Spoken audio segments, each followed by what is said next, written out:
The Minister of Agriculture and Food Security, Abubakar Kyari, has associated the present food scarcity in the nation and the increase in cost of food to the smuggling of food across Nigerian borders and the Naira redesign policy. The minister, who spoke while appearing in the sectorial debate organized by the House of Representatives, also identified flooding, which destroyed farmlands across the country, as another impediment to food security in the country. The minister, however, said that currently about 5,000 tractors are working in Nigeria, and the country should have some 2,000 functional tractors to meet the growing needs of Nigeria, adding that the ministry has signed a MOU with the manufacturer to supply 2,000 tractors annually for the next 5 years.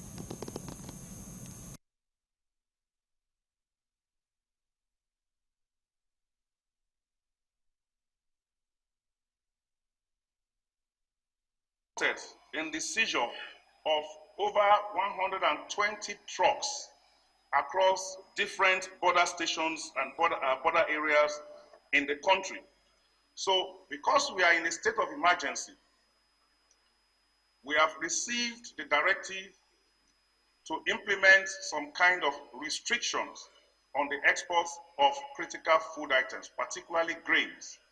And this is what we have been implementing in the last 1 month to ensure that we have local self-sufficiency. The Controller General of Nigerian Customs Service, Bashir Adeniyi, said the service had commenced the sale of seized food items to vulnerable Nigerians to address hunger across the country. The customs boss also added that the service has arrested about 120 trucks smuggling food items from Nigeria to other countries, adding that the president has given a directive that the arrest trucks should be diverted to the local market in the area where they were arrested in order to force down the process of grains and other food items. Earlier in his remarks, the Deputy Speaker, House of Representatives, Honorable Benjamin Kalu, said given the pressing issue of enhancing food security and agricultural productivity within the country, Nigeria must acknowledge the growing concern surrounding food insecurity, despite the vast agricultural resources at the disposal, including over 80 million arable hectares, although only 34 million arable hectares are actively being cultivated. In point,